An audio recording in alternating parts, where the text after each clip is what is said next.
Em Pan Esportes, vou te falar, hein? O São Paulo passou pelo teste mais difícil da era Zubeldia. Venceu um adversário que estava invicto há 17 jogos, que chegou no Morumbi brigando pelo empate. Bastava um empate para o Tajeres se classificar em primeiro lugar do grupo, mas o São Paulo se impôs. O São Paulo fez 1-0 na primeira etapa com o Lucas Moura de pênalti. Jogo pegado, de poucas oportunidades, jogo quente de Libertadores da América no Morumbi e no segundo tempo um golaço do Luciano. São Paulo 2-0, tricolor paulista classificado na primeira colocação, vai para o pote 1 da Libertadores, um sorteio de segunda-feira, 2 para o São Paulo, 0 para o Tajeres. Tá começando o Canelada, já vai deixando o seu like no canal do YouTube Jovem Pan Esportes. Eu estou nessa com o Bruno Prado, com o José Manuel de Barros, com o Fábio Piperno. Piperno, muito boa noite para você. São Paulo vence o Tajeres no Morumbi 2-0, mas foi jogo quente, jogo pegado, mas deu o tricolor paulista, Piperno. Boa noite. Boa noite, Pedro Marques, José Manuel de Barros, um abraço à nossa audiência. De fato, São Paulo conseguiu uma vitória importante que deixou, enfim, que te deixou todo felizão. Aí você só faltou bater as palminhas lá do Vanderlei e tal. Alô, Vanderlei Nogueira, hein? Alô, Vanderlei Nogueira, estamos com saudade de você. Até o Zubeldia foi pra galera, hein, Piperno? Até o Zubeldia. Você viu, comemorou junto com os jogadores, saiu correndo. Do Vanderlei e tal, né? Foi pra cima ali dos jogadores e quase pulou na arquibancada. Praticamente uma Copa do Mundo e tal, mas acho que realmente a empolgação... Como é que fala, por exemplo, no Palmeiras falam abelizado, né? O Tite tinha também ali os termos, né? Sim, não. Zubeldia é alegria, eu sei, a produção tá falando aqui no ponto, mas eu estou zubeldializado. É euforia. É. Olha só. Ah, o São Paulo jogou. Zubeldializado, estou zubiadializado. Como é que é? É difícil, hein? Mas vai cair. Zubeldializado. Aí sim. Zubeldializado e tal. Vai cair na boca do torcedor. Torcedor de São Paulo que tá saindo do Morumbi acompanhando a gente. Zubeldializar. É zubeldia e alegria. Aí sim. Verbo agora, o verbo zubeldializar. Mas pegou um adversário difícil. Pegou. E venceu por 2-0. Jogou bem. O São Paulo fez um jogo seguro. O São Paulo foi pouco ameaçado na maior parte do tempo. Claro que a equipe argentina tem lá as suas virtudes e tal. Agora, o futebol tem umas coisas engraçadas. Né? No lance que acabou originando o pênalti em favor do São Paulo, pênalti que de fato aconteceu, o jogador do Tajeres que comete o pênalti, o Del Pietri, né, Zé? É o mesmo jogador que perde a bola perto da área do São Paulo. Ele foi tentar uma jogada lá, um drible e tal. Ele é desarmado. São Paulo arma o contra-ataque. Ele volta para ajudar na cobertura e tal. E ele acaba, então, cometendo o pênalti no Nestor. E, aliás, o Nestor é um jogador que eu acho, às vezes, subvalorizado. Porque ele é muito bom jogador. E aí o São Paulo, então, já no finalzinho do primeiro tempo, fez 1-0. Pressionava mais e no segundo tempo, agora, enfim, no finalzinho, consolidou a vitória com esse golaço que o Luciano marcou. São Paulo que passa em primeiro, algo importante, vai decidir nas oitavas lá no Morumbi, diante do seu torcedor, o calor dessa torcida que está realmente de novo apaixonada pelo time e principalmente Libertadores, né? No passado a gente dizia que o torcedor de São Paulo amava a Libertadores, naquela fase que o São Paulo jogou várias aí em sequência. E de novo ele vai recuperando esse gostinho e pode sim ser um combustível para empurrar esse time. Contra o terceiro colocado do campeonato argentino, que estava há 17 jogos invicto, que empatou com o Boca Juniors na Bombonera, venceu o jogo, mas cedeu o empate, e o Boca Juniors comemorou o empate contra esse Tajeres, que é um time que tem um técnico há mais tempo, é um time organizado, que soube se defender na primeira etapa. O São Paulo teve poucas chances no primeiro tempo, foi aquele jogo pegado, brigado, mas com a cobrança de pênalti. Lá no finalzinho, o Lucas Moura fez 1-0. E também na reta final, agora do segundo tempo, o Luciano, um golaço. O jogo se abriu para o São Paulo na segunda parte. O Tajeres precisou sair para o jogo, não tinha mais por que ficar fazendo cera. Ficou fazendo cera no primeiro tempo, perdendo o jogo por 1-0, não adiantava mais ficar enrolando. São Paulo foi lá 2-0. José Manuel de Barros, bem-vindo ao Canelada da Jovem Pan, Zé. Muito obrigado, Pedro. Boa noite, Piperno, meus amigos. O mérito principal do São Paulo foi não ser sufocado nos minutos finais. Ele foi pro ataque, o treinador tirou um zagueiro para colocar um atacante, para ir para cima com tudo, para tentar sufocar o São Paulo nos acréscimos, nos minutos finais. E o São Paulo não, o São Paulo foi para o ataque. Foi para o ataque, perdeu oportunidades, até fazer o gol com o Luciano, ele poderia ter feito esse gol em 2 oportunidades anteriores. Falhou na finalização. Aliás, os jogadores que entraram, né, não entraram bem. Eu não sei se demoraram muito para aquele aquecimento, algo nesse sentido, para se aquecerem, mas eu até pensava comigo, o Zubeldia está demorando demais para tirar um cara que vinha bem no jogo, que é o Rodrigo Nestor. Mas claramente ele não estava aguentando mais, estava muito cansado. E o Zubeldia demorou demais para fazer essa alteração. Mas também, talvez porque outros jogadores passassem pelo mesmo problema. E depois, quando ele fez as alterações e que entrou mal, falou, bom, de repente é por isso, né? Ele não estava confiando muito em quem fosse entrar durante a partida. Os que entraram começaram a errar demais, aquela coisa toda. Foi um jogo muito difícil para o São Paulo.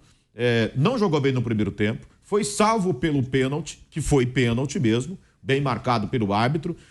O árbitro mandou voltar quando o goleiro defendeu a primeira cobrança do Lucas e corretamente também, o Lucas bateu. Agora teve o pênalti não marcado a favor do Tadjeres no último lance do primeiro tempo cometido pelo Luciano. Para mim foi pênalti. Então o São Paulo saiu no lucro, porque não foi um grande primeiro tempo, fez um gol lá numa das poucas oportunidades que teve, que foi na penalidade, não criou muita coisa não. E no segundo tempo, ele conseguiu meio que administrar essa vantagem por 1-0, mas correndo sempre o risco de levar o gol de empate. E nesse finalzinho, quando corria o risco de ser sufocado, pressionado, o que ele fez? Ele foi para o ataque, fez o segundo gol e poderia ter feito até antes. Então, eu acho que o torcedor do São Paulo merece. De novo, lotou o Morumbi, recorde de público nesse ano no Morumbi. Dos piores momentos, o torcedor não abandonou o time, lotou o Morumbi e merece ver a equipe classificar na Libertadores e passar em primeiro lugar do grupo. Tem problemas? Tem um caminho aí a percorrer, precisa melhorar agora para o mata-mata, mas sabe que tem um time competitivo. Foi recuperado o São Paulo pelo Zubeldia, vamos dizer assim, né? Se você olhar para o São Paulo, campeão da Copa do Brasil ano passado, e depois o São Paulo, que foi esfarelando no começo desse ano, com a chegada do Zubeldia, eu acho que agora dá pra gente afirmar. Falta alguma coisa para ser feita ainda, mas é um São Paulo já recuperado. Eu nem vou muito longe, Zé. O São Paulo mudou desde o jogo da Argentina contra o próprio Tadjeres, porque a gente pega no banco Carpini, agora o Zubeldia. E aquele time do São Paulo, com Diego Costa na zaga, com o Rafinha, com o Rames Rodrigues titular lá na Argentina. O Rames agora é carta fora do baralho nesse São Paulo atual do Zubeldia. Pablo Maia estava naquele time, o Rato também entrou como titular. É um São Paulo diferente, se a gente for comparar com aquele que entrou na Argentina, totalmente modificado. 3 jogadores no primeiro tempo, né, Pedrinho? Também deu um azar danado. Deu. Né?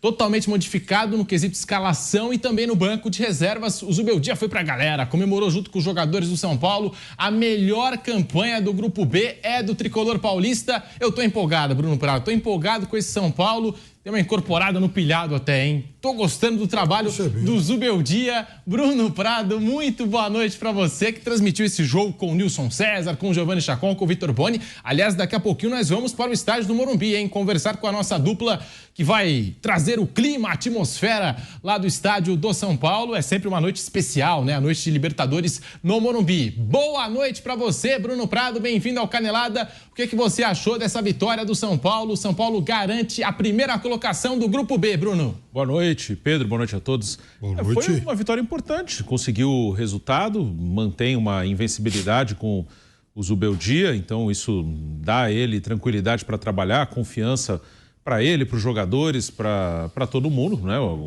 Daqui a pouco começam os momentos mais importantes das competições. Foi um jogo duro, acho que 2-0 até um placar bem... até um placar um pouco elástico pelo que foi o Generoso. jogo. Sim, eu concordo com o que o Zé Manuel falou, né? O pênalti para o São Paulo num primeiro tempo, que era para 0-0 aquele primeiro tempo, mas teve o pênalti, realmente aconteceu, foi bem precipitado o jogador do Tadjeres ali. Acho que o Nestor dificilmente conseguiria alguma coisa naquele lance. E também o goleiro adiantou na primeira cobrança, então ali tudo certo. E também acho que foi pênalti sim para o Tadjeres logo na sequência ali, um lance que o árbitro nem marcou a falta e que foi dentro da área, mas virou na frente, 1-0, e aí no segundo tempo o Tadjeres teve que dar mais espaço ao São Paulo. O Tadjeres não teve grandes chances na segunda etapa para buscar um empate. A melhor chance do Tadjeres foi ainda no primeiro tempo, quando estava 0-0.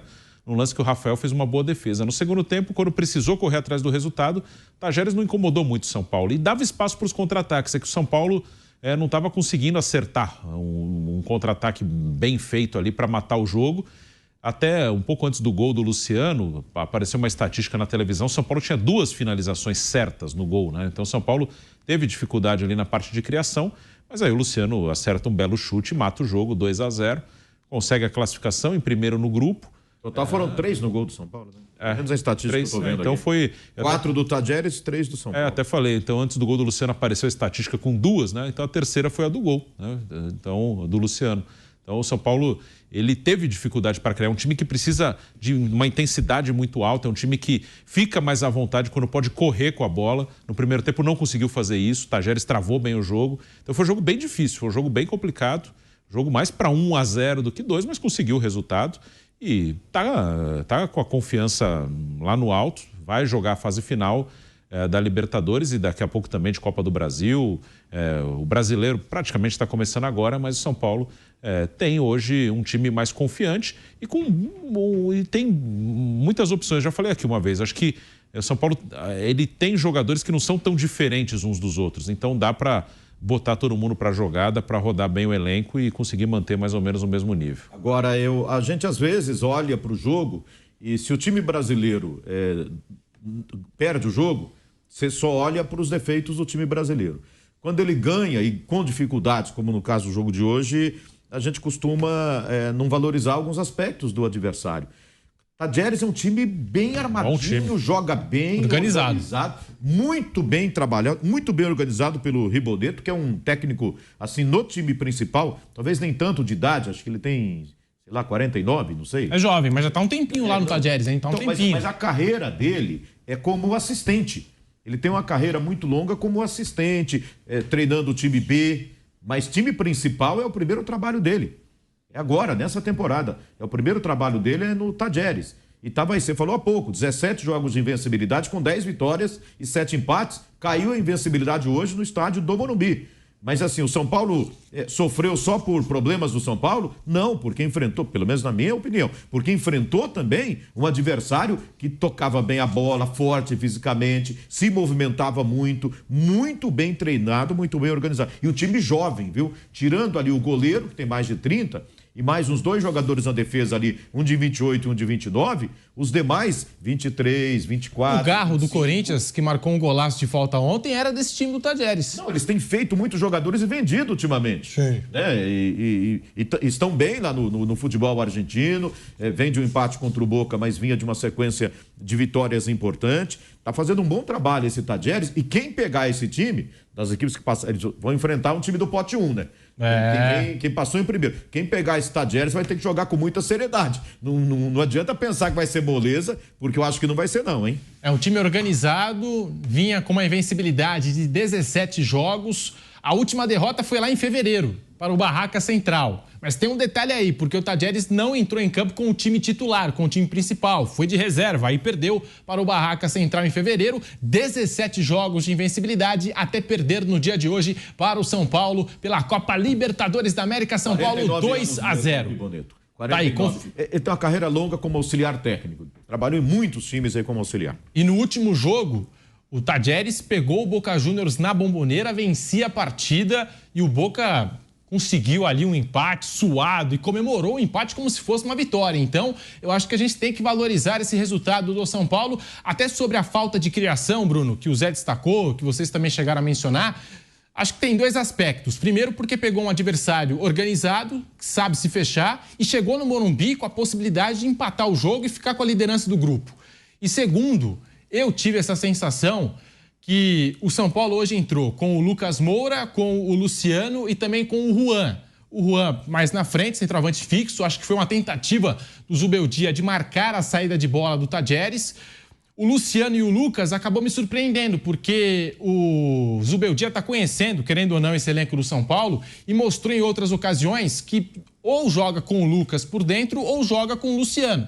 Tanto que na partida contra o Águia de Marabá, joga o Lucas mais centralizado E no decorrer do jogo, o Luciano entra na vaga do Lucas Moura. Então me surpreendeu a escolha pelos dois. Mas aí eu também achei que o Lucas ficou muito sozinho, né, na questão do 1 contra 1, do drible, porque o Luciano e o Juan não são necessariamente jogadores do drible. E contra uma defesa fechada, você precisa abrir espaços. E o São Paulo não teve esses espaços, pelo menos até o primeiro gol, até sair o pênalti, o gol do Lucas Moura. Concorda, Bruno Prado? Sim, o Lucas ele hoje jogou pelo lado direito, mas ele é um jogador que nos últimos tempos, até no final da sua passagem pelo Tottenham, ele rende melhor jogando por dentro. O Luciano joga ali, o Luciano é um jogador que tem a sua importância no São Paulo, hoje mais uma vez fez um gol. Então, algumas vezes o Lucas vai para o lado e pode fazer a função sem nenhum problema. Mas hoje o Lucas fica mais à vontade por dentro, como ele fez na reta final da Copa do Brasil ano passado. Muita gente lembra a passagem do Lucas do Tottenham, o que as pessoas lembram, aqueles 3 gols contra o Ajax. Ali ele substituiu o Harry Kane naquele jogo. O Kane estava fora, ele foi titular naquele jogo porque o Harry Kane estava fora. Ele jogou por dentro ali como um atacante mesmo, não na ponta. E na ponta hoje ele tem um pouco mais de dificuldade, principalmente acho até melhor quando o Lucas, isso foi testado algumas vezes, o Lucas joga na esquerda hoje, que aí ele corta para dentro, né? Na direita ele tem hoje um pouco mais de dificuldade, que foi uma posição que ele jogou na maior parte da carreira dele. Mas é um jogador importante para o São Paulo. São Paulo é um time que tem características mais de acelerar do que de rodar a bola com paciência para achar um espaço. O São Paulo fica mais à vontade quando pode acelerar. E até esse ano no Morumbi o time tem sofrido, né? O São Paulo tem, no Campeonato Brasileiro, até um pouco o contrário do que foi o ano passado. No Campeonato Brasileiro, o São Paulo jogou 3 no Morumbi, só ganhou uma, só ganhou no Fluminense. Perdeu para o Fortaleza e empatou com o Palmeiras. Fora de casa ele jogou 3 e ganhou 2. Ele ganhou do Vitória e ganhou do Atlético Goianiense. No Paulista ele foi eliminado no Morumbi por Novo Horizontino. E na Libertadores mesmo, no jogo passado no Morumbi, ele empata com o Barcelona. E ganha lá em Guayaquil, ganha no Chile, do Cobresal, contra o Tajeres, que perdeu fora e ganhou em casa. Então, não que o São Paulo tenha um desempenho ruim no Morumbi, ele ganha a maioria dos jogos, mas ele, até pela característica do time desse ano, é um time que às vezes sofre bastante para criar contra um adversário mais fechado. Quando tem espaço para acelerar, aí o time fica mais à vontade, cria até com mais facilidade. E eu queria dar aqui, eu ouvi uma informação aqui, que eu acho que para o São Paulo é bom, né? Para o jogador, talvez não, mas o Arboleda está fora da lista do Equador na Copa América, né? Vai ter informação, hein? Para tudo. Era esperado. Vai ter informação para o São Paulo. Nova York, né? Ele estava lá numa festa, numa balada. O Kennedy Paz que levou a Arboleda. Então já especulava-se que ele poderia não ser convocado por causa dessa festa lá, que teve foto, que vazou, e ele realmente está fora da Copa América. O Félix Torres do Corinthians está. Félix Torres está o Ener Valencia, está o Alan Franco do Atlético Mineiro, está o do Bragantino também, o José Hurtado, lateral direito, mas o Arboleda está fora da Copa América. Então vai continuar no São Paulo. Hein? Tudo. Vamos avisar o notícia. Eu mandei para ele aqui. Grande notícia para o torcedor do São Paulo. O Arboleda e tá fora o da Copa Vampeta América, está recebendo ao vivo, só. hein? Você confere aqui o Piperno ao vivo mandando para o Vampeta a informação de que o Arboleda está fora da Copa América. Vai ter mais espaço para o nosso velho Vamp. Vai ficar aqui em São Paulo, curtindo aí, né, a cidade de São Paulo com o Vampeta. Vai ter mais e o torcedor do São Paulo também, por que não? Se eu fosse torcedor do São Paulo, eu ia ficar feliz com uma notícia dessa, gente. O Arboleda não vai desfalcar o São Paulo.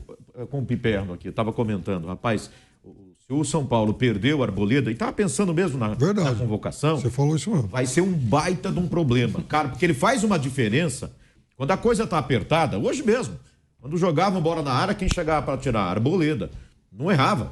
Assim, o Arboleda faz uma baita diferença ali na zaga do São Paulo. É disparado o melhor zagueiro do São Paulo Futebol Clube. Segura as pontas ali no campo defensivo. Acho que ele até lhe ajuda a potencializar ali o Alan Franco, quando joga o Diego, os outros, né? Se você fizer uma dupla ou montar 3 zagueiros, mas sem o Arboleda, a diferença é grande, viu? Mas antes desse assunto do Arboleda, eu queria falar de uma diferença. O torcedor do São Paulo tem que soltar fogos aí na Paulista, fazer alguma coisa. Pô, baita notícia essa. Eu acho excelente para o São Paulo. Agradecer o Kendrick Paz, né? Baita notícia mesmo. Levaram ele para o mau caminho, não foi o Kendrick? Foi. Levaram ele para o mau caminho. Não para durante a Copa América, né? Levaram ele para balada lá, o Arboleda, coitado. Ele não é disso, não, pô. Ele não é de jeito disso. nenhum. Mas o torcedor do São Paulo tem que ficar feliz com uma notícia dessas. É o pilar do sistema defensivo do tricolor paulista do meio-dia. Félix Torres vai. Mora no prédio do Vampeta. Corinthians. Mora no prédio do Vampeta, hein? Também outra informação aqui, ok, você que acompanha o Canelada pelas ondas do rádio, também no canal do YouTube Jovem Pan Esportes, vai deixando o seu like, se inscreva no nosso